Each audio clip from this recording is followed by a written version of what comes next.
বিসমিল্লাহির রহমানির রহিম। সম্মানিত সুপ্রিয় দেশবাসী, আসসালামু আলাইকুম। আমাদের ঝিনাইদহ জেলার নতুন ডিসি সাহেব এসেছেন, আলহামদুলিল্লাহ।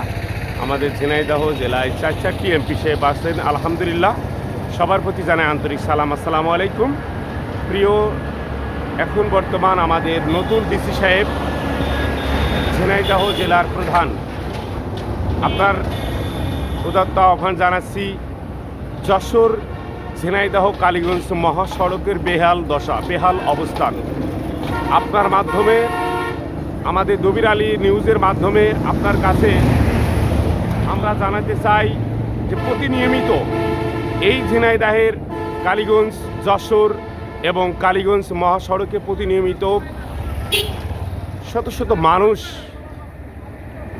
সড়ক দুর্ঘটনায় আহত নিহত হচ্ছেন শুধুমাত্র রোডের অবস্থানে। তো আমরা প্রথমত আপনাদের কাছে আমি জানাতে চাচ্ছি যে 6 লাইনের কাজ কবে হবে না হবে শুধুমাত্র আল্লাহ জানেন।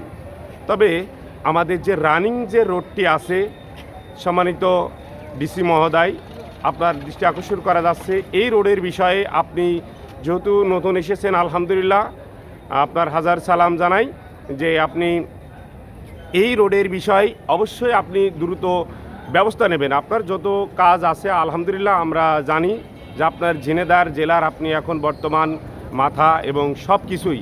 তবে আপনি যদি আপনার মাধ্যমে আপনি যদি একটু পদক্ষেপ নেন যে এই মহাসড়কের যে রোডের যে অবস্থানটা আসলে আপনি যদি পদক্ষেপ নেন, তাহলে এই রোডে প্রতিনিয়মিত হাজার হাজার লক্ষ লক্ষ মানুষ কিন্তু চলাচল করে। আর এই সড়ক দুর্ঘটনায় মানুষ অনেক নিহত আহত হচ্ছেন। তো আপনার মাধ্যমে আমি আবারও জানাতে চাচ্ছি যে এই রোডটি সংস্কার, যে আপনারা দেখতে পাচ্ছেন যে হাইওয়ে রোডে আমরা ছোটোবেলায় দেখেছি যে হাইওয়ে রোডে আপনার হাইওয়ে রোডে পিচ রোড থাকে। তো আসলে এর আগ দিয়ে যে বৃষ্টি বর্ষা হয়েছে, যার কারণে বিভিন্ন জায়গায় রোড 6 লাইন হবে বিধায় যে রাস্তায় যে ইটের সলিং দেওয়া হয়েছে, এই সলিংটার পথ দিয়ে যদি কোনোটা কিছু করা যেত, আপনার